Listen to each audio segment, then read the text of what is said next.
बिस्मिल्लाहिर्रहमानिर्रहीम। अस्सलाम वालेकुम नाज़रीन, आप देख रहे हैं प्रोग्राम असल बात में आपका मेज़बान मोहम्मद अरसलान फारूक। नाज़रीन, 2005 के ज़लज़ले के बाद पाकिस्तान के अंदर नेशनल डिज़ास्टर मैनेजमेंट अथॉरिटी का क़याम अमल में आया। इसके बाद फिर PDMA का क़याम अमल में आया 2010 के अंदर, और फिर उसने अपने तौर पर काम शुरू कर दिया।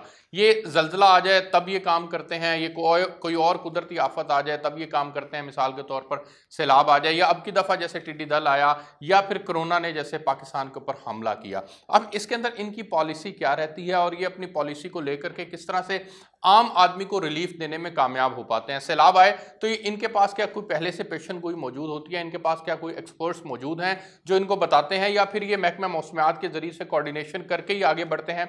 अगर इसी तरह से जैसे अब टिड्डी दल आया तो टिड्डी दल ने 2019 की मौसम गर्मा के अंदर और 2020 की मौसम बहार के अंदर उसने वहाँ पर अंडे दिए, और एक सर्वे के मुताबिक वहाँ पर जो एक टिड्डी दल का गोल है वो तकरीबन 35,000 अफराद की खुराक को खा जाता है। तो हुकूमत उसके लिए कितना तैयार थी, उसके लिए क्या इकदाम उठाए, उन्होंने उससे अंडा देने के लिए गुंजाइश पैदा क्यों की, हुकूमत ने इकदाम क्यों नहीं उठाए। और फिर एक और तनकीद ये हो रही है, ये बिलखुसूस PDMA के ऊपर कि पाकिस्तान के इन्होंने जो स्प्रे किया उसमें अद्वियात का इस्तेमाल ज़्यादा किया गया। स्प्रे के लिए जो मिकदार होनी चाहिए थी वो मिकदार ज़्यादा थी, जिसकी वजह से टिड्डी दल को तो नुकसान पहुंचे ही, बाकी दीगर फसलों और दीगर हशरातुल अर्ज को भी उससे नुकसान पहुंचा। इस बात में कितनी हकीकत और सदाकत है, इसके ऊपर भी आज के प्रोग्राम के अंदर हम बात करेंगे। और फिर कोरोना को लेकर के इनके जो इकदाम थे, वो कोरोना वायरल ख़त्म हो गया, लेकिन अपोजिशन ये समझती है कि कोरोना एक कुदरती आफत थी, अल्लाह रब्बुल इज़्ज़त की तरफ से पाकिस्तान के ऊपर ख़ास को मेहरबानी और करम हुआ, जिसकी वजह से ये कोरोना यहाँ पाकिस्तान से चला गया। ये नाअहल हैं, अगर इन्हीं के हाथ ये बात रहती तो ये काबू ना कर पाते। इस बात में कितनी हकीकत है और फिर इस अदारे की कैपेसिटी बिल्डिंग की कितनी ज़रूरत है, इसके ऊपर भी आज के प्रोग्राम की तरफ हम बात करेंगे। मैं बहुत मशहूर हूँ मियाँ खालिद महमूद साहब का, आप प्रोविंशियल मिनिस्टर हैं डिज़ास्टर मैनेजमेंट डिपार्टमेंट के। सर बहुत शुक्रिया, आपने हमें प्रोग्राम के अंदर ज्वाइन किया। मैं सबसे पहले आपकी हुकूमत को 2 साल मुकम्मल हो गए, और मियाँ साहब आपने ये बताना है कि इन 2 सालों के अंदर आपने कुदरती आफात से निपटने के लिए जो इकदाम उठाए, आपके पहले इन लिस्ट हम कर लेते हैं कि आपके सामने कौन कौन से। टिड्डी दल था आपके सामने, कोरोना था आपके सामने, सैलाब आपके सामने, जलजला आपके सामने, ये 3-4 चीज़ें होती हैं, या इसके अलावा भी एक लंबी फहरिस्त है जिसको लेकर के आप फिर इकदाम उठाते हैं, उसके लिए तैयारी करते हैं, और फिर जब ये खुदा न खास्ता ये आफत आ जाए तो फिर किस तरह से इस काम को किया जा सकता है। 2 सालों में क्या किया? शुक्रिया अरसलान साहब, आपने मेरे डिपार्टमेंट की बात की। पहले मैं थोड़ा सा, चूँकि ये PDM में जो मेरा डिपार्टमेंट है जी सर, इसका वजूद 2010 में कायम हुआ, और उससे पहले ये दुनिया में तमाम ममालिक में ये डिपार्टमेंट था। पाकिस्तान में नहीं था, लेकिन पाकिस्तान में नहीं था, और इसकी ज़रूरत महसूस 2005 के ज़लज़ले की वजह से हुई।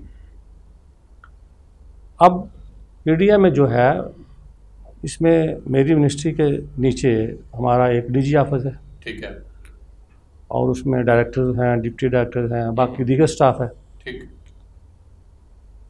और जो डिप्टी कमिश्नर हैं वो तमाम अज़ला में हमारे जो डिस्ट्रिक्ट मैनेजमेंट कमेटी है डिज़ास्टर की, उसका चेयरमैन DC है, ठीक है। और इसी तरह जो 1122 डिपार्टमेंट है आपका, इसका जो हेड है ज़िले का, वो बतौर उस डिस्ट्रिक्ट डिज़ास्टर मैनेजमेंट जो कमेटी है उसका एज ए सेक्रेटरी काम करता है। बिल्कुल ठीक। लिहाजा हमारा डिपार्टमेंट जो है वो DC और 1122 और दीगर डिपार्टमेंट जितने भी हैं ज़िला में, आपस की हमारी उनके साथ बड़ा कोऑर्डिनेशन है। और DC और 1122 के जो इंचार्ज है वो डायरेक्टली हमारी डायरेक्शन पे PDMA की वो काम करते हैं। ठीक है, ये तो है मेरे डिपार्टमेंट की सूरत-ए-हाल। ठीक है। आपने बात की कोरोना के ऊपर, COVID-19 के ऊपर। पहले चाह रहा हूँ 2 साल की आप बात करें कि 2 साल की ओवरऑल आपकी कारकर्दगी क्या है? 2 साल के हवाले से कौन से चैलेंजेस आपके सामने थे? मैं सबसे पहले बात करता हूँ। सबसे पहले तो प्राइम मिनिस्टर पाकिस्तान जनाब इमरान खान साहब ने उनका विजन था कि हम हॉस्टिलिटी का मुजाहरा करें। ठीक है। तो वो हमने सबसे पहले ये किया कि जब मेरी गवर्नमेंट आई और PTI की और मैं मिनिस्टर बना, तो हमारी जो लाहौर में बिल्डिंग है वो किराए पे है। डीजी ऑफिस जो है। तो पहले डायलॉग हमने मालिक के साथ किया कि जनाब आप किराया कम करें, और मैं उनकी भी इस पर उनका भी शुक्रिया अदा करता हूँ कि उन्होंने प्राइम मिनिस्टर साहब की अपील पर, मेरी रिक्वेस्ट पर, हम जो किराया दे रहे थे हमने उससे कम करवाया। ठीक है। उसके बाद हमारा जो डिपार्टमेंट था उसके टोटल मेन 2 वेयर हाउस थे, एक लाहौर एक मुजफ्फरगढ़ में। अब अल्हम्दुलिल्लाह हमने वो वेयर हाउस जो 2 और बड़े मंजूर करवा लिए। ठीक। उसके बाद पूरे डिस्ट्रिक्ट जो हैं हमारे, जिनको हम अपने मेन वेयर हाउस से वहाँ हमने सामान डीसी साहबान को भेजा हुआ है, किसी ज़िले में कोई हमारा वेयर हाउस नहीं। और मैंने बहुत सारे ज़िला विज़िट किए, तो विज़िट के दौरान मैंने अपने जो पीडीएमए का सामान था मैंने हर ज़िला में उसको चेक भी किया। ठीक।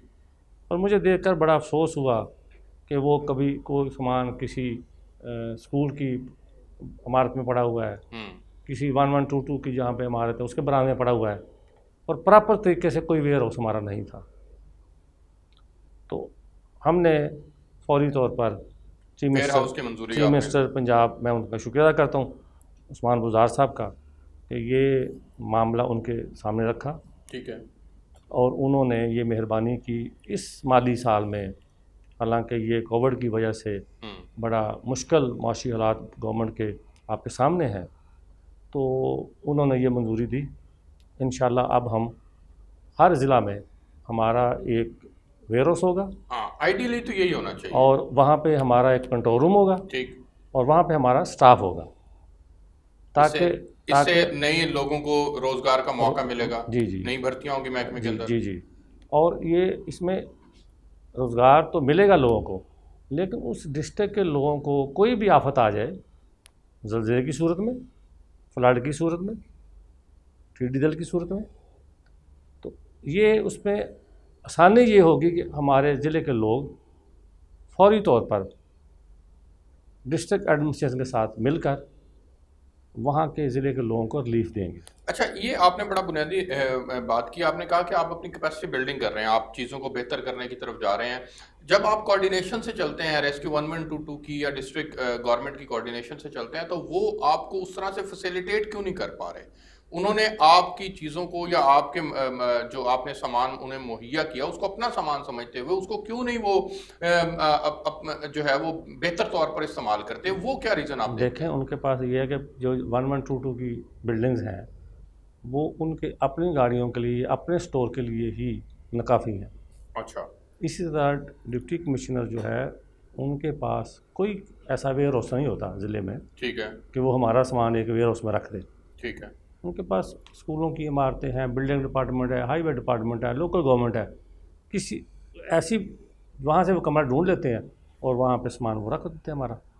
और यकीनन जो है ना वेयर हाउस की कमी थी और वो हमारी गवर्नमेंट ने अब पूरी की है। सब मैं चाह रहा हूँ कैपेसिटी बिल्डिंग के ऊपर आप थोड़ी सी बात और करें कि कैपेसिटी बिल्डिंग में आप लोग जा रहे हैं, आप लोगों ने इस ज़रूरत को अब महसूस किया, आप लोग करने जा रहे हैं, अच्छी बात है। सीएम साहब ने उसके लिए आप लोगों को फंड भी जो है वो देने की बात की है, मंजूरी की भी बात हो गई है, ये बहुत अच्छी बात है। इस कैपेसिटी बिल्डिंग में आप इसको मजीद एक स्टेप आगे जाके क्यों नहीं सोचते कि आप लोगों को बहुत ज़्यादा काम करने की ज़रूरत है इस महकमे को लेकर के, कि ये वो महकमा है जो लोगों को आफात, मुसीबतों, परेशानियों से निकालता है। तो इसके अंदर जो मैं आपका बुनियादी फंक्शन डिपार्टमेंट का देख रहा था वो एक कोऑर्डिनेटिंग अथॉरिटी है बेसिकली बुनियादी तौर पर। ये इसको खुद से अपनी कैपेसिटी जनरेट करने की ज़रूरत नहीं है कि आप अपने वसाइल जो है वो पैदा करें? बिल्कुल बिल्कुल ज़रूरत है। वो यही जो आपने बात की है ये उसका हिस्सा है कि हर ज़िला में पीडीएमए का अब हमारे बंदे वहाँ पे होंगे। ठीक है। और ये चूँकि एमरजेंसी की सूरत में ज़ल्ज़ला आ जाता है, उस वक्त आप कहें कि सिर्फ पीडीएमए डिपार्टमेंट के लोग ही काम करें, ये इम्पॉसिबल। बिल्कुल ठीक है, सबको वो तो मिलकर चलना होता है। फिर तो पाक फौज की भी हेल्प आती है, डिस्ट्रिक्ट गवर्नमेंट की भी आती है, इरिगेशन डिपार्टमेंट वाले, लोकल गवर्नमेंट, हाईवे डिपार्टमेंट, चाहे फ्लड आ जाए, चाहे ज़ल्ज़ला आ जाए, ये सबको मिलकर करना पड़ता है। इतनी मैन पावर किसी के पास भी नहीं है। और दूसरा हमने जो काम किया, हमारी गवर्नमेंट में, वो हमने पूरे पंजाब में सैटेलाइट सिस्टम के जरिए हर ज़िले को लिंक कर दिया, ताकि खुदा ना खास्ता अगर फ्लड आ गया या ज़लज़ला आ गया, मोबाइल फ़ोन सर्विस बंद हो गई है, PTCL के टावर गिर गए हैं, तो हमारा उस ज़िले के साथ सैटेलाइट के लिए रब्ता रहे। ठीक। और अभी मैं देखो पिछले साल ये सतलुज पे फ्लड आया, कसूर गया, तो हमने फौरी तौर पर 2 सेट जो है वहाँ के DC को दिए। दरिया के किनारे पे बैठ के भी उनका हमारे साथ रब्ता था। अच्छा सर, ये बताएं कि आपके पास अपना कोई कैपेसिटी है इस एतबार से फोरकास्ट करने की चीज़ों को, कि सैलाब आ रहा है तो आपको पता हो कि यार आप महकमा मौसमियात के साथ आपकी कोऑर्डिनेशन के अलावा आपके पास अपने वसाइल हो? नहीं, हमारे पास वसाइल नहीं है, वो महकमा मौसमियात का फंक्शन है। ठीक है। वो ही उनकी फोरकास्ट बताता है मौसम के मतलब, और डेली बेसिस पे महकमा मौसमियात हमें भी इन्फॉर्म करता है। ठीक है। वो तो उनका डिपार्टमेंट है। आपके पास इस मसले से रिलेटेड एक्सपर्ट्स मौजूद हैं? बिल्कुल मौजूद है, हमारे पास एक्सपर्ट हैं, हमारे कोऑर्डिनेटर है, वो इस पे एक्सपर्ट है इस पे। ठीक है। वो सैलाब को लेकर के वो अलग से एक्सपर्ट होगा, और वो अगर जल्जले का मसला है तो उसके ऊपर अलग से होगा, कोरोना या टिड्डी दल या कुछ और मसाइल जो हैं उनको लेकर के अलग से होगा। DG के बाद 4 डायरेक्टर्स हैं मेरे पास। ठीक है। वो एक शोबा उनको दिया हुआ है। ठीक है। उस शोबे पे वो काम करते हैं और एक्सपर्ट है।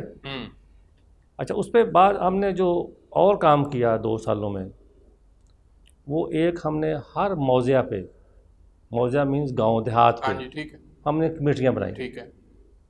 PDMA की, वहाँ से हमने बंदे जो है ना, जिनको शौक़ था, जज्बा था, दर्द दिल रखने वाले थे लोग। ये कितने हज़ार कमेटियाँ बनी? हमने तकरीबन पंजाब के जितने भी वल्नरेबल डिस्ट्रिक्ट थे, ठीक है, हमने दरिया के किनारे पे जितने भी थे, हमने तमाम मौज़ा में हमने वो कमेटियाँ ठीक है बना दी। उनका पूरा डाटा हमारे पास है। ठीक है। उनके मोबाइल नंबर हमारे पास है। और उसके बाद दूसरा काम क्या करेंगे, मैं वही बताने जा रहा हूँ।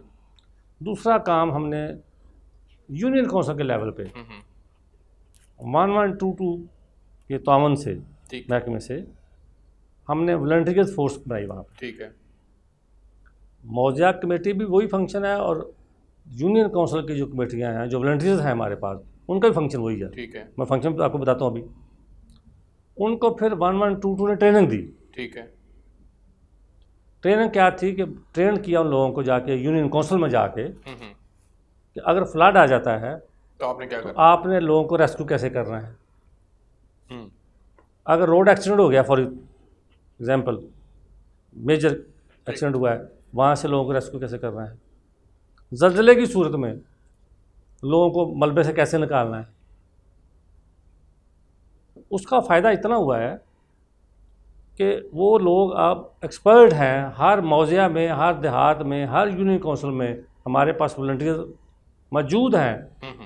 अल्लाह ना करे कोई ऐसी आफात वहाँ पे आ जाए, ज़लज़ला हो या फ्लड हो, या कोई छत गिर जाती है बारिश की वजह से, लोग नीचे दब जाते हैं, वो सरकारी अदारों से पहले वो अपने गांव में वहाँ पहुँच जाते हैं।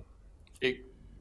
और वो रज़ाकाराना तौर पर उनको रेस्क्यू करते हैं। अच्छा सर, उनकी कुछ शिकायत भी हैं। वो शिकायत ये रही हैं कि जी अगर उन्हें कोई महकमे की तरफ से कुछ चाह रहे हैं वो कि जी मुझे ब्रेक पे भी जाने का कहा जा रहा है, मैं ब्रेक से वापस आता हूँ तो फिर मैं यहीं से कंटिन्यू करूँगा। शिकायत ये है कि उनको उस तरह से फैसिलिटेट नहीं किया जा रहा।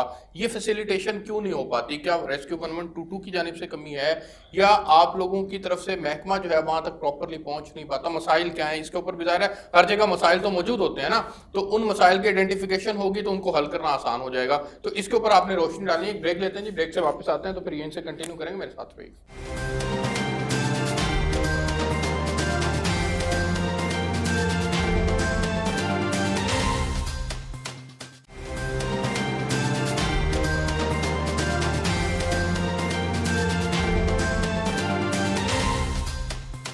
जी वेलकम बैक नाज़रीन। मियाँ खालिद साहब हमारे साथ मौजूद हैं। सर, मसाइल भी हर जगह मौजूद होते हैं, कोऑर्डिनेशन की बहरहाल फिर भी कमी रहती है, और ये कमी आप महसूस करते हैं? आप तक पहुंची है शिकायत, और इनके अजाले के लिए कोई इक़दाम जो उठाए गए हों? देखें, ये जो आप कह रहे हैं कि मसाइल, जैसे आपने वॉलंटियर की बात की कि उनको फैसिलिटेट नहीं किया जा रहा जी, जो भी हम नया काम करेंगे, नई चीज़ लेके आएंगे, तो उसके आगाज़ में प्रॉब्लम्स आएंगी। बिल्कुल ठीक है। और टाइम के साथ साथ हाँ जी, उनका हल भी इंशाल्लाह होगा। और ये बिल्कुल वाज़ेह मैं बता रहा हूँ आपको, बड़ी क्लियर बात है कि जो हमारे रज़ाकार दोस्त हैं, नौजवान हैं, हमारी ज़िम्मेदारी है कि हम उनको फैसिलिटेट करें। ठीक, ये उनका एहसान है इस अदारे के ऊपर, बिल्कुल ठीक, इस खित्ते के ऊपर, कि वो खिदमत कर रहे कि हैं। वो फीस बिला खिदमत कर रहे हैं। तो एक तो ये बात। दूसरी बात, आपने वो मेरी एक थोड़ी सी रह गई थी, मैं वो बताना चाहूँ। हम 2 सालों में आपने मुझसे पूछा था, हमारे पास इससे पहले जितने भी हमारे दरिया हैं,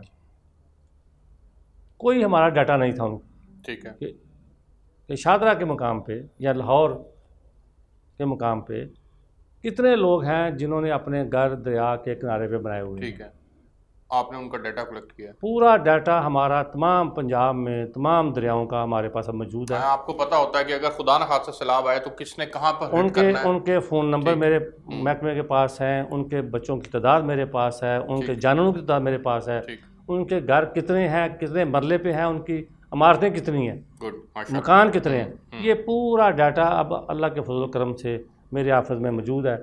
और हमने सारा उसका डाटा कलेक्ट करके तमाम अज़ला के डीसी को हमने वो डाटा प्रोवाइड किया है। अच्छा सर, चूँकि अभी ज़ाहिर है सैलाब का मौसम है और अभी इस वक्त आपके पास जो है वो क्या तैयारी है इस सारे सिनेरियो को लेकर के? फ्लड के हवाले से मैं आपको ये बताना चाहता हूँ कि अल्हम्दुलिल्लाह ये बड़ी खुशी की बात है इस साल कि हमारा मंगला डैम हाँ जी और तरबेला डैम फुल कैपेसिटी पे पहुँच गए, पूरी फिलिंग होगी पानी हाँ की। जी, और एग्रीकल्चर लैंड के लिए पानी की ज़रूरत है, हमारा खिता भी एग्रीकल्चर है। बिल्कुल ठीक। और इंशाल्लाह मुझे उम्मीद है कि जो आने वाले महीने हैं, ज़मींदार को पानी की कमी इंशाल्लाह इस दफ़ा ठीक है, नहीं होगी। ठीक हो गया। क्योंकि डैम का फुल कैपेसिटी पे फिल होना भी ये खुशाइन बात है। बिल्कुल खुशाइन बात है, बिल्कुल ऐसे ही है। और दूसरी अल्लाह ताला का कर्म ये है कि मंगला और तरबेला से अभी भी पानी जो छोड़ा जा रहा है वो उस फ्लड की सूरत में किसी जगह पे नहीं है। तौसा के मुकाम पे दरिया इंडस पे फ्लड है, हाई फ्लड है। वज़ीराबाद के मुकाम पे नाला पलकू के ऊपर फ्लड है, लेकिन लो फ्लड है। बाकी हमारे तमाम नाले जितने हैं, नाला 1 है, डेक है, बसंतर है, बई है, सारे अल्हम्दुलिल्लाह नॉर्मल सतह पे चल रहे हैं। दीगर हमारे तमाम दरिया नॉर्मल सतह पे हैं। और यहाँ हमें प्रॉब्लम आ रहा है हिल टॉररेंस का डिस्ट्रिक्ट राजनपुर में। वो हर साल होता है जब बारिशें ज़्यादा हों तो फिर हिल टॉररेंस की वजह से उन एरियाज़ में वो फ्लड की शक्ल नाले इख्तियार कर लेते हैं और उनका कोई ख़ास हल हम नहीं कर सकते। अच्छा सर, आपने कहा आप हल नहीं कर सकते, लेकिन मैं चाह रहा हूँ कि थोड़ा सा इसके ऊपर किसान के हवाले से मैं चाह रहा हूँ कि बात करें और थोड़ी सी उनके ऊपर बात करें। सैलाब से जो लोग मुतासिर होते हैं, जो फसलें तबाह हो जाती हैं, माजी के अंदर भी इस तरह से हुआ कि उनको प्रॉपर उनके नुकसान का अदाला नहीं दिया जाता। अब खुदा ना खास्ता आप लोग इसके लिए तैयार हैं? कोरोना की भी सूरत हाल है, मईशत का जो हाल है वो भी आपके सामने है। अगर खुदा ना खास्ता सैलाब आ जाता है तो आपने उसके लिए क्या बजट रखा है, क्या तैयारी आप लोगों की? किसान को या जिनकी फसलें या घर तबाह होते हैं उनके लिए आपने कोई पैसा रखा हुआ है? कोऑर्डिनेशन कैसी है आपकी वफाक के साथ? ये इसके ऊपर रोशनी डालिए। देखिए, आपने कहा है कि जो फसलें हैं, मैं आपको इस पर बड़ी वाज़ेह बता दूँ कि 2 माह में जो ये हालिया बारिशें हुई हैं, ठीक, टोटल पूरे पंजाब में 65 डेथ हुई हैं। और अल्हम्दुलिल्लाह ये मैं बड़े फ़ख्र से कह रहा हूँ कि ये इन 2 सालों में जितनी भी डेथ हुई हैं, पंजाब गवर्नमेंट ने फौरी तौर पर उनको कंपनसेट किया है। ठीक, इससे पहले ये नहीं था। ठीक, मेरे पास 4 साल 5 साल पुराने केस भी अभी आ रहे हैं। आप कर रहे हैं उनको? बिल्कुल कर रहे हैं। जो कितने पैसे दे रहे हैं अभी आप जो डेथ हो रही है? डेथ का है 8 लाख रुपया देते हैं। ठीक है, और कितने देर में दे देते हैं? रिलीज किस तरह हो जाता है फंड उसका? वो 3 से 4 दिन में। 3 से 4 दिन में? मैं बहुत सारे ज़िला में खुद गया हूँ। मैंने वहाँ से डीसी जो है उन ज़िले के उनको कहा है कि जी मैं आ रहा हूँ, आप चेक बनाएं, तैयार करें। ठीक है, चेक मैंने खुद जाकर डिलीवर की है। ठीक, तो उससे फ़ायदा ये होता है कि फौरी तौर पर उनको रिलीफ मिल जाता है। ठीक है, जो मरने वाला वापस नहीं आएगा। बिल्कुल ऐसे ही। लेकिन बड़ी सच्ची सीधी बात है कि मैं जहाँ भी गया हूँ जिस ज़िला में भी गया हूँ, जिसकी छत गिरी है ना, वो इतना गरीब लोग हैं, इतने गरीब लोग हैं कि उनकी छत इतनी कमज़ोर थी। बिल्कुल ऐसे ही, अल्लाह पाक आसानी और उनके लिए उनके बच्चों के लिए वो 8 लाख रुपया रकम भी काफ़ी है। अच्छा मियां खालिद साहब, अब चलें इससे आगे बढ़ते हैं, टिड्डी दल के ऊपर आ जाते हैं। आप टिड्डी दल के लिए आपने क्या इकदाम उठाए? टिड्डी दल पाकिस्तान के अंदर आई, खैर 2019 के गर्मियों के अंदर से लेके 2020 के ये मौसम तक जो है टिड्डी दल ने यहाँ पर पूरी भरपूर तरीके से अंडे भी दिए, और उन अंडों के नतीजे के अंदर उसके बड़े बड़े गोल जो थे वो भी पैदा हुए, और फिर उसने फसलों को तबाह भी किया। ये तो फिर वो मौसम हवा चली, और हवा चलने से वो इंडिया के अंदर चला गया, और फिर ये जो हमारे माहिरीन कह रहे थे कि वो पाकिस्तान में वापस आएगा और बड़ी तादाद के अंदर आएगा, लेकिन वो ना आ सका। ये एक ब्लेसिंग हुई हमारे पास। लेकिन जो हालात जो नुकसान उसने यहाँ पर किया किसान का, वो नुकसान जो था उसका अजाला आपने कैसे किया? एक इसका सवाल का जवाब देना है। दूसरा, आपने 2019 के अंदर क्यों नहीं, आपके माहिरीन ने आपको बताया था कि ये टिड्डी दल आ चुका है, इसको ख़त्म करना है, इसके लिए इकदाम उठाने हैं, जबकि उन्हें पता है कि ये एक टिड्डी दल, इसके एक थैली के अंदर तकरीबन 100 से 150 के करीब जो है वो एक वक्त में अंडे पैदा होते हैं, और ये एक वक्त में इसका एक गोल जो है वो कई कई हज़ार बंदों का खाना खा जाता है। तो आपने उसके लिए उस वक्त क्यों नहीं इकदाम उठाए थे? इसके ऊपर रोशनी डालें। देखें, ये जो आप बात कर रहे हैं टिड्डी दल से, ये बात की आपने, ना तो हम फ्लड को रोक सकते हैं, ठीक है, ना हम जल्ज़ले को रोक सकते हैं। बिल्कुल ऐसे ही है।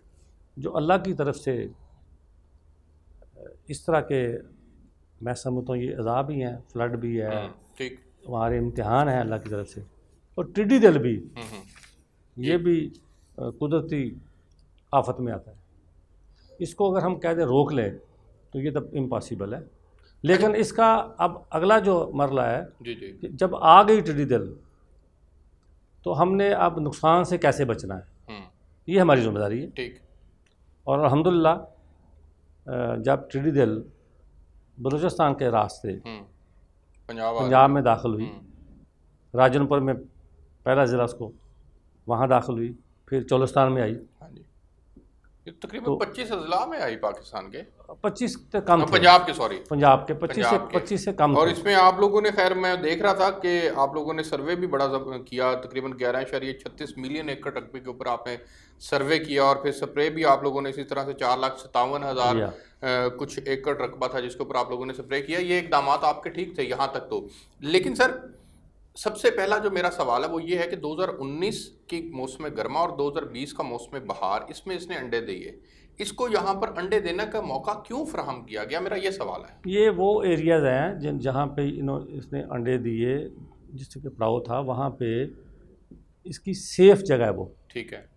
और ये भी अल्लाह का निज़ाम देखें ना कि ये टिड्डी दल जो है पड़ाव वहाँ पे करती है जहाँ वो समझती है कि मैं सेफ़ हूँ बिल्कुल। ठीक है। उन एरियाज़ में, पहाड़ी इलाके में किए इसने। ठीक। वहाँ पे एरियल स्प्रे गवर्नमेंट ने शुरू करवाया, और आपने खबर भी देखी होगी कि हमारा एक जहाज़ भी गिर गया और उसके जो कैप्टन थे वो भी शहीद हो गए। हाँ जी। हमने भी जब टिड्डी दल आ गई, हमने वहाँ हाई अलर्ट किया ज़िला को, एग्रीकल्चर डिपार्टमेंट के तावन से, पाक फ़ौज के तावन से हमने फौरी तौर पर वहाँ दवाई सप्लाई की। NDMA ने बहुत तावन किया हमारे साथ, और मैनुअल स्प्रे और मशीनों के जरिए स्प्रे हमने इतना करवाया कि टिड्डी दल का जो अटैक था, अल्लाह के फजल व करम से वो हम उसको कंट्रोल में ले आए। जहाँ तक आपने कि उसके होल जो थे वो 120 के करीब एक होल से बच्चे पैदा करती है। उस स्टडी के मुताबिक 95 से 158 अंडे देती है। हमने वो तमाम होल जो है ट्रंचे मार के वहाँ पे जिन एरिया में भी ये काम हो सकता था, हमने तमाम वो होल ज़ाया किए ताकि इसकी परवरिश ना हो। चोलिस्तान में हमने स्प्रे करवाया। हमने वो मशीनें जो इंपोर्ट NDMA करने जा रहा था, हमने फौरी तौर पर उसी डिज़ाइन में यहाँ लोकल तैयार करवाई। मैं देख रहा था 3 लाख में आपने यहाँ तैयार करवाई है, जो बाहर से 21 लाख की। हाँ जी, ठीक। तो देखें 21 लाख और 3 लाख फ़र्क कितना है। लेकिन NDMA तो अब भी बरतानिया से मंगवा रहा है, 80-82 मशीनें, माइक्रोन मशीनें मंगवा रहा है। वो माइक्रोन मशीनें जो है मंगवा रहा है NDMA, उसका उससे पहले एग्रीमेंट हो चुका था उनके साथ। दूसरा आप लोगों ने टर्की से एक सर एनडीएमए ने जो है वो जहाज भी मंगवाया स्प्रे के लिए, उसके ऊपर भी बड़ी तनकीद होती रही है कि जी इन्होंने गलत मंगवा लिया, पहले लीज के पैसे भी दो, फिर फी एकड़ पैसे उसके जो है वो बहुत ज़्यादा है, 12 से 14 डॉलर फी एकड़ उसका है, और अभी भी वो खड़ा है जहाज, उसकी क्या कहानी है वो तो ज़रा बयान करें। देखें, एनडीएमए जो है ना फेडरल गवर्नमेंट का अदारा है, ठीक है, और मेरा जो है वो पीडीएमए है। जिस डिपार्टमेंट मेरा उनके साथ इस हवाले से तल्लक ज़रूर है कि वो भी डिज़ास्टर को ही डील करते हैं, मेरा डिपार्टमेंट भी डिज़ास्टर को डील बिल्कुल ठीक है, विद कोऑर्डिनेशन उनके साथ है। जनरल साहब बड़े मेहनती हैं, वहाँ लाहौर आए भी थे जनरल साहब जो चेयरमैन एनडीएमए के। तो मुझे इस बात का मैं नहीं उसमें बता सकता कि उसकी क्या एग्रीमेंट हुआ, अच्छा, क्या उसमें नहीं, ये बात खैर ठीक है, नहीं इसमें ये एक तनकीद हो रही है कि इन्होंने महंगे दामों जो है वो चीज़ कर ली। अच्छा खैर, इसमें आगे बढ़ते हैं सर। इसमें एक तनकीद और भी है टिड्डी दल को लेकर के, वो ये है कि आपके पास आपके डिपार्टमेंट की ज़ाहिर है जब कैपेसिटी की बात करें तो उस तरह से अभी तक कैपेसिटी जनरेट नहीं हो सकी, जिसकी वजह से वो माहिरीन आपके पास नहीं है जिन माहिरीन ने पहले तो ये बताना था कि ये दवा जो है इसको ख़त्म करने के लिए ये कारआमद साबित होगी। दूसरी, जो दवा इस्तेमाल की गई उसकी मिकदार इतनी ज़्यादा थी कि उसकी वजह से दिगर जो है वो हशरात को नुकसान पहुंचा, फसलों को नुकसान पहुंचा। इसके ऊपर रोशनी डालिएगा, इसका आपको सामना करना पड़ा? नहीं, ये मैं आपको बड़ी क्लियर इन्फॉर्मेशन दे रहा हूँ कि टिड्डी दल ने चौलस्तान में पड़ाव किया। ठीक है, वहाँ फसलें है ही नहीं। ठीक है, उन एरियाज़ में गई जहाँ फसलें नहीं, उसका पड़ाव इस जगह पर होता है। नहीं, मैं तो पंजाब की बात कर रहा हूँ कि जब वो यहाँ आ गई, दूसरे ज़िला में बहुत कम आई है। ठीक है, दूसरे ज़िला में बहुत कम आई है, तो वहाँ पे ऑपरेशन करना ज़रूरी था हमारे लिए कि ये पूरे पंजाब में ना फैल जाए। और उन ज़िला में हमने वहाँ पे स्प्रे किया है, और वो वहाँ पे हमारा स्प्रे माइक्रो मशीन में किया, मैनुअल किया, ठीक, लोगों को लगाया, मैन पावर लगाया, ठीक, जिम्मेदारों ने भी उसमें बहुत हिस्सा डाला, उन्होंने अपने मदद दिए। हमारी कोशिश रही है कि कम से कम फसलों का नुकसान हो, ठीक, और ऐसे ही हुआ। अच्छा, नुकसान हुआ है, ये नहीं मैं कहता बिल्कुल नहीं हुआ। महकमा आलमी अदारा खुराक और ज़राअत के एक अंदाजे के मुताबिक पाकिस्तान में इस टिड्डी दल की वजह से जो फसलों को नुकसान हुआ है उसका तखमीना 1000 अरब रुपए है। तो आपने इस तखमीने को अगर आप सामने रखें तो आपने किसान को रिलीफ देने के लिए कोई पैसा दिया, कोई इकदाम उठाए सर? उस पर हमने तमाम इजलास से डिप्टी कमिश्नर साहबान से उनको डायरेक्शन दी हुई है, ठीक है, कि आप हमें अपने ज़िले की रिपोर्ट सबमिट करें, ठीक है, कि आपके ज़िले में कितनी फसलें थी और कितना नुकसान हुआ है, ठीक है। वो सर्वे हो रहा है, ठीक है, सर्वे रिपोर्ट आएगी, उसके बाद डिप्टी कमिश्नर की रिस्पॉन्सिबिलिटी है कि अगर 50% से ज़्यादा रकबा ज़िले का नुकसान हुआ है, ठीक, तो फिर वो उसको डिक्लेयर करेगा आफज़दा, और फिर पीडीएमए का फंक्शन है कि हम उनको कंपनसेट करें। अच्छा। वो हम इंशाल्लाह करेंगे अगर ऐसी कोई रिपोर्ट आई। लेकिन सर नुकसान तो हुआ, अगर नुकसान कम हुआ तौर पे तो किसानों का नुकसान हुआ। अगर 50% का नुकसान कम होता है तो जब पीडीएमए एक्ट है, ठीक है, उसमें फिर हम उनको कंपनसेट नहीं कर सकते।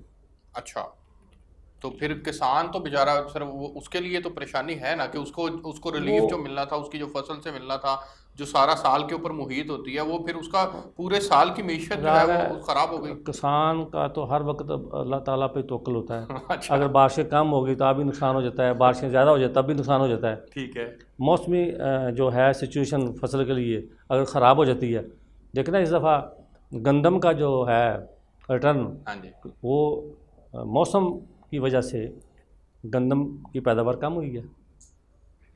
अगर वो बारिशें ज़्यादा ना होती तो हमारी पैदावार अब 60 साल आ गया। नहीं सर, वो नहीं मैं बताता हूँ, वो स्टेट बैंक ऑफ पाकिस्तान की एक रिपोर्ट के मुताबिक भी पाकिस्तान के अंदर जो गंदम की पैदावार है वो इस साल और पिछले साल तकरीबन सेम थी, लेकिन इस साल हुआ ये है कि लोगों ने अपने अपने तौर पर घरों के अंदर गंदम स्टोर की, जिसकी वजह से मार्केट के अंदर कम हो गई। खैर वो एक और टॉपिक है, उसकी तरफ हम जाते हैं, लेकिन मैं चाह रहा हूँ कि आप इस किसान वाले मामले के ऊपर बात करें।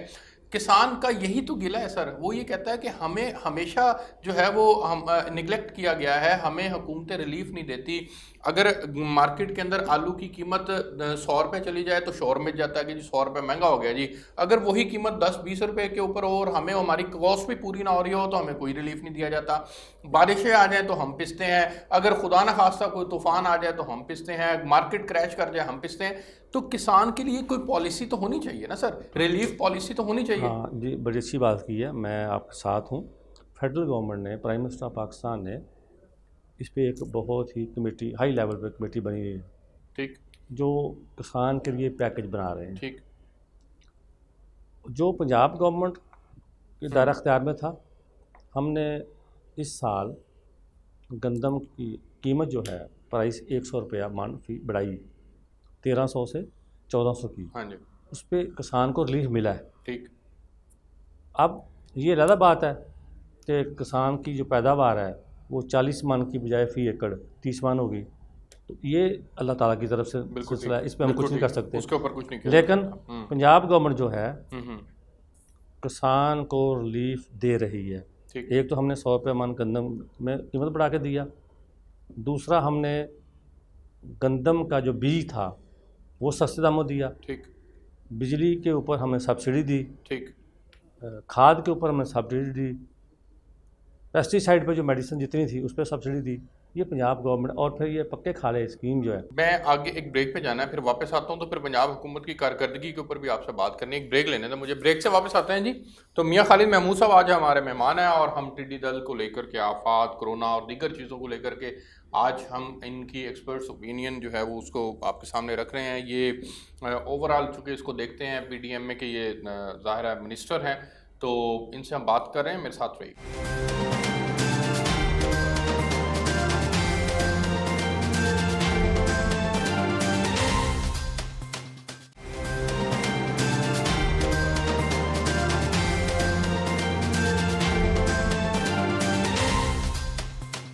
जी वेलकम बैक नाज़रीन। मियाँ खालिद महमूद साहब, सर एक तो कोरोना इस मुल्क के अंदर 2020 में पूरी दुनिया में ही था, यहाँ भी आया, लेकिन अल्लाह ने हम पर करम किया और कोरोना जो था वो यहाँ से चला गया।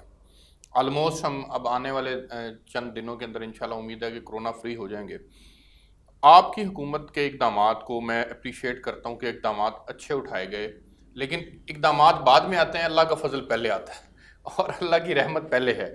लेकिन इन इक़दामात को लेकर के भी अपोजिशन आपको यही समझती रही कि आप नाअहल हैं, आपने जो इक़दामात उठाए हैं उन इक़दामात का कोरोना के ख़ात्मे से कोई ताल्लुक़ नहीं है, ये अल्लाह का फजल है कि ये ख़त्म हुआ। देखें जी, ये अपोजिशन की बात जो है हम उनकी ज़बानें तो बंद नहीं कर सकते, ठीक है, लेकिन अल्लाह ताला के फजल और करम के अलावा कुछ दुनिया में बंदा कोई ताकतवर नहीं जो काम कर सके।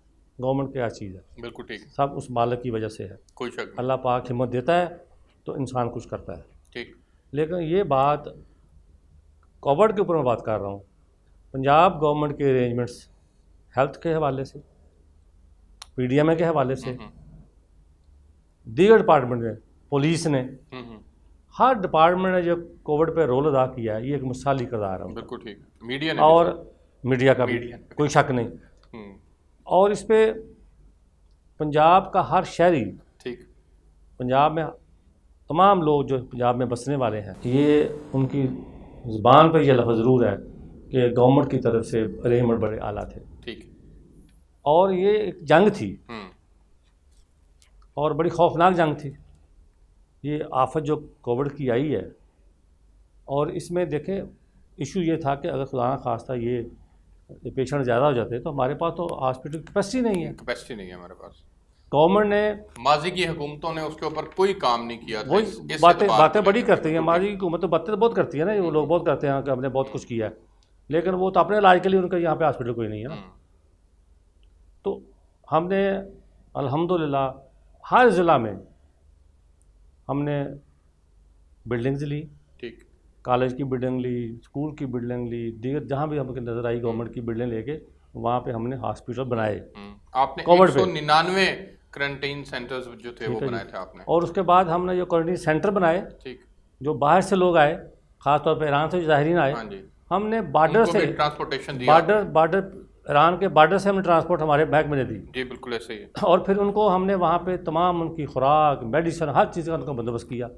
फिर उसके अलावा जो हमारे पास क्वारंटीन लोग थे उनकी फैमिलीज़ को भी हमने फूड हैम्पर उनके घरों में भिजाए, ताकि अगर उनका कमाने वाला हमारे पास मेहमान है तो कम से कम उनकी फैमिली को। नहीं, मैं आपको अप्रिशिएट करता हूँ। मैंने पिछले दिनों एक पब्लिक सर्वे किया जिसके अंदर मैंने पब्लिक की राय जानी, तो पब्लिक बड़ी खुश थी आपके एहसास प्रोग्राम को लेकर के। 12,000 रुपये उनको मिले और अक्सर मुझे लोगों को, कोई रिक्शे वाला, कोई रेडी वाला, इन लोगों को जब मैं मिला तो इन्होंने बताया कि हाँ जी हमें मिले हैं। कुछ को नहीं भी मिल सके, उनकी कोई और रीज़न हो सकती हैं, लेकिन बहरहाल लोगों को मिले और लोग उससे खुश थे कि जी इमरान खान साहब की पॉलिसीज़ की वजह से कोरोना के ऊपर जो है वो काबू पाने में हमें खासी मदद मिली है। इन पॉलिसीज़ का भी इसके अंदर रोल रहा है। लेकिन जाहिर है एक कोरोना को लेकर के नहीं देखा जाता, ओवरऑल पिक्चर को देखा जाता है, मईशत की ओवरऑल सूरत हाल को देखा जाता है सर। और मईशत की जब ओवरऑल सूरत हाल को हम उठा के देखते हैं तो फिर हमें रिलीफ मिलता हुआ नज़र नहीं आता। फिर हमें चाहे पेट्रोल का मामला हो, हमें उसके अंदर भी रिलीफ मिलता नज़र नहीं आता। फिर जब हम गंदम का मामला देखें तो गंदम भी हमारे मुल्क से जो है वो ख़त्म हो जाती है। फिर अगर हम दीगर ज़रूरियात ज़िंदगी को उठा के देखें, जिसमें घी है, जिसमें चीनी है, बिलखुसूस मैं बात करूँगा कि उसकी कीमतें बढ़ जाती हैं। ये वो चीज़ें हैं जिनके ऊपर भी आपको रिलीफ देना चाहिए, आप नहीं दे पा रहे, अभी तक नहीं दे पाए। क्यों नहीं दे पाए? अच्छा, मैं आपको ये बात बता दूं कि आप भी माशाल्लाह सारी बात समझते हैं। ये कोविड की वजह से पूरी दुनिया की इकानमी बैठ गई है, पाकिस्तान की नहीं। और कोविड से पहले अल्हम्दुलिल्लाह हमारी मईशत ऊपर जा रही थी। हाँ जी, ठीक। और हम उस फेज से बाहर निकल रहे थे। इकॉनमी के हालात अगर आप उठा के देखें, दो अब तक जो आपको मिले इंडिकेटर्स, वो सारे के सारे इंडिकेटर्स जो थे वो नफ़ी में गए। वो इसलिए नफ़ी में गए क्योंकि आपकी इकोनॉमिक पॉलिसीज़ ठीक नहीं थी। उसका सबूत सबसे बड़ा ये है कि असद उमर साहब को इमरान खान साहब ने खुद तब्दील कर दिया। तो आप कैसे कह सकते हैं कि जनाब इकोनॉमी आपकी ठीक जा रही थी? इसका मतलब है कि ओपोजिशन का ये दावा कि हुकूमत कोरोना के पीछे छुप रही है, वो आप साबित कर रहे हैं। नहीं, ऐसी बात नहीं। कोरोना तो मैं समझता हूँ ये एक अल्लाह ताला की तरफ से पूरी दुनिया में आया और पाकिस्तान में आ गया। और अल्लाह के कामों में कोई सियासत या कोई ऐसी चीज़ नहीं होती। अल्लाह पाक बेहतर फैसले करते हैं। अगर अल्लाह ताला हमें किसी इम्तिहान में डालते हैं तो ये भी हमारे लिए कोई बेहतरी होती है। बिल्कुल ठीक। जहाँ तक मैशत की बात है, मैं आपसे इत्तेफाक करता हूँ, लेकिन अब मैं कह रहा हूँ कि बेहतरी की तरफ शुरू हो गई है। अब कोरोना के बाद के हालात में आप तो बेहतरी की तरफ जा रही है। जब आप पूरे सेक्टर्स को खोल देंगे इंशाल्लाह आप देखेंगे। आप देखें ना, कोविड के ऊपर आप एहसास प्रोग्राम एक मिसाली किरदार है गवर्नमेंट का, और लोगों ने बड़ा अप्रिशिएट किया इस पर। इसी तरह हमारा सेहत इंसाफ कार्ड है, और वो पंजाब में हमने उसका डिलीवर किया, काम शुरू कर दिया उन्होंने। और जैसे अभी चंद दिन पहले पीएम साहब ने कहा कि मेरी ख्वाहिश है कि पंजाब के भी तमाम लोगों को ये सेहत कार्ड मिले। इंशाल्लाह मिलेगा वो। और ये एक बहुत बड़ी फैसिलिटी है हर बंदे के लिए। बुज़दार साहब के ऊपर सर बहुत तनकीद होती है। बुज़दार साहब का मसला क्या है? आप उनके मातहत मिनिस्टर हैं, क्या वाकई उनको उनके अपने लोग बर्दाश्त करना पसंद नहीं कर रहे, सवाए इमरान खान साहब के? सियासी जमातों में ये पसंद नापसंद रहती है। ठीक है। ये ग्रुप दड़ेबंदी ठीक है रहती है। नून लीग में भी है, ठीक पार्टी में भी है। ठीक है। ये तो हमारे भी इस तरह से सच चलता है कि किसी को पसंद है, किसी को नहीं पसंद। ठीक। लेकिन पीटीआई के तमाम जो अरकान हैं, जो पार्लियामेंट के मेंबर हैं, वो इमरान खान के पीछे हैं। ठीक। जो खान साहब का फैसला है उसको आमीन करते हैं। किसी को उस फैसले पर एतराज़ नहीं है। दूसरी बात यह है कि उस्मान बुज़दार साहब कोई पहली दफ़ा वो मेंबर बने हैं। हाँ जी। तो पहली दफ़ा जब मेंबर बनता है तो मैं ये नहीं कहता कि हर चीज़ उसने सीख ली, टाइम लगता है। ठीक। और अब बेहतर है, डिलीवर कर रहे हैं, उनको समझ आ गई, पता किया, मेहनत कर रहे हैं। आप लोगों से कारकर्दगी रिपोर्ट लेते रहते हैं। मेहनत पे कोई शक नहीं है। ठीक। अब हमारे 2 साल पूरे हुए हैं। कल कैबिनेट की मीटिंग है, तमाम मिनिस्टर से 2 साल की कारकर्दगी की रिपोर्ट वो अब ले रहे हैं। कल हम सब मीडिया को भी ब्रीफ करेंगे तमाम कारकर्दगी अपनी। तो ये टीम की शक्ल में हम चल रहे हैं, और ठीक है, इंशाल्लाह बेहतरी होगी। अच्छा सर, महंगाई प्रोविंशियल चैप्टर है सर, इसके ऊपर तो कम से कम आप लोग काम कर सकते हैं ना, इसको कंट्रोल करने के लिए इकदाम उठाए जा सकते हैं। वो इकदाम क्यों नहीं उठाए जा रहे? देखिए, उस पर प्राइस कंट्रोल कमेटियाँ बन रही हैं हर ज़िला में। सियासी लोगों को उसमें इन्वॉल्व किया जा रहा है। मजिस्ट्रेटी निज़ाम बहाल कर रहे हैं ताकि कुछ ना कुछ सर ये चीज़ें पहले भी खैर मौजूद हैं, लेकिन वो उस तरह से अपना प्रॉपरली काम नहीं कर पा रही, लेकिन और उसकी वजह से डिलीवरी भी नहीं है। मुझे आखिरी चंद 1 मिनट रह गए, मुझे सिर्फ ये बताएं आपके महकमे के अगले 3 साल के प्लान्स क्या हैं? अच्छा, मैं आपको महंगाई की आपने बात की है, मैं आटा हर घर की बुनियादी ज़रूरत है। ठीक है।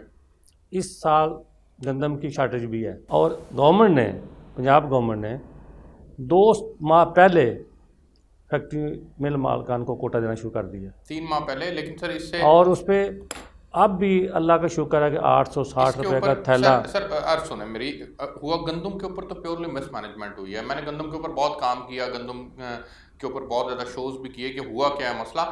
गंदम के ऊपर प्योरली इस दफ़ा मिसमैनेजमेंट हुई है, एक खौफ व हरास की सूरत हाल पैदा की गई कि जनाब हमने हर किसी से उठानी है गंदम। लोगों ने इस वजह से अपने अपने तौर पर अपने अपने घर के अंदर कि कहीं एक बार फिर शॉर्टेज ना हो जाए, जिस तरह जनवरी के अंदर हुई थी, लोगों ने गंदम लेके रख लिया, जिसकी वजह से हुकूमत को अब ओपन मार्केट के अंदर वो 1400 वाली गंदम 1900 और 2000 के अंदर आम आदमी को अवेलेबल है। ये हुआ है गंदम के साथ। तो खैर अब मैं आगे बढ़ना चाहता हूँ, चूँकि वक्त कम है। मुझे सिर्फ ये बताइएगा कि आपके महकमे के अगले 3 साल के प्लान्स क्या हैं? देखिए, हमारा प्लान ये है कि खुदा न खास्ता कोई ऐसी आफत ज़लज़ले की शक्ल में या फ्लड की शक्ल में आ जाए, तो मेरी ये कोशिश है कि मेरा डिपार्टमेंट इस काबिल हो ठीक कि हम फौरी तौर पे उन लोगों को रेस्क्यू कर सकें। ठीक, कैपेसिटी बिल्डिंग में आप किस हद तक आगे जाना चाहते हैं? रिहेबिलिटेशन करें। ठीक। और कैपेसिटी बिल्डिंग में मेरा डिपार्टमेंट हर ज़िले में एक सेंटर बनाना चाह रहा है अपना, एक सेंटर बनाना चाह रहा है वहाँ पे, और वहाँ पे हमारे मैन पावर की तादाद मैं पूरी करने चाहता हूँ वहाँ पे। फिर मैं चाहता हूँ कि ये स्कूल के बच्चों को जो सिलेबस हम दे रहे हैं, ठीक, उसमें एक चैप्टर जो है वो डिज़ास्टर मैनेजमेंट का भी हो। बिल्कुल ठीक है। ये आपके फंक्शंस में ये लिखा हुआ है अवेयरनेस देना, तो इस ये बहुत बड़ा काम होगा अगर ताकि हमारे स्कूल के बच्चे जो हैं जब वो सब्जेक्ट पढ़ेंगे और उसमें एक चैप्टर होगा ठीक डिज़ास्टर मैनेजमेंट, तो हर बच्चे को अवेयरनेस होगी कि कुदरती आफत जब आती है तो उससे उसने क्या सेफ्टी करनी है, कैसे और कैसे अपने भाई को, अपनी बहन को, अपनी माँ को, अपने बाप को भी कैसे बचाना है। बिल्कुल ठीक है, बिल्कुल ठीक है। मुझे प्रोग्राम में आपने ज्वाइन किया, आपका बहुत शुक्रिया। नाज़रीन, आपने प्रोग्राम देखा। हमने मियाँ खालिद महमूद साहब के साथ मुश्किल सवालात भी किए, उनके जो कारकर्दगी थी उसको जानने की कोशिश की, जो उन्होंने बिलखुसूस टिड्डी दल को लेकर के जो इक़दाम उठाए गए उसके ऊपर जो तनकीद थी वो भी आपके सामने रखी हमने, और भी दीगर पहलुओं के ऊपर बात की और उन्होंने बड़ी तफसील के साथ बात की। सबसे अहम ये है कि ये कैपेसिटी बिल्डिंग करने जा रहे हैं, और कैपेसिटी बिल्डिंग इस अदारे की बहुत ज़्यादा ज़रूरत है। इस ज़रूरत को इन्होंने आज अगर समझ लिया है तो फिर इसकी लाइफ इतनी नहीं है। 2010 के अंदर ये अथॉरिटी बनी थी और अब 2020 है, और इसमें अगर ये इन्होंने इस चीज़ को समझ लिया है कि वाकई इसकी कैपेसिटी बिल्डिंग होनी चाहिए, तो फिर इन्होंने पहले भी रिलीफ के बहुत से काम किए दीगर महकमों के साथ मिलकर। इस दफ़ा भी अगर ये अपनी कैपेसिटी बिल्डिंग कर लेते हैं, अपने पास टेक्निकल स्टाफ हायर कर लेते हैं, अपने पास दीगर लोगों के साथ कोऑर्डिनेशन के साथ मज़ीद चीज़ों को बेहतर करने की कोशिश करते हैं, तो आवाम को रिलीफ ज़रूर मिलेगा। इसमें सिर्फ एक चीज़ सबसे अहम है कि जिनका नुकसान हुआ है उस नुकसान का अजाला होना चाहिए in terms of finance, in terms of financial help. आप उनको जो है वो मदद करें। आप उनकी मदद अगर करेंगे तो उनके नुकसान का अजाला मुमकिन हो पाएगा। ये हुकूमतों का काम है और हुकूमतों ने ही ये करना होता है। अब तक के लिए इस प्रोग्राम से इतना ही। आपसे एक नए प्रोग्राम के साथ मुलाकात होगी, तब तक के लिए इजाज़त दीजिए। अल्लाह हाफ़िज़।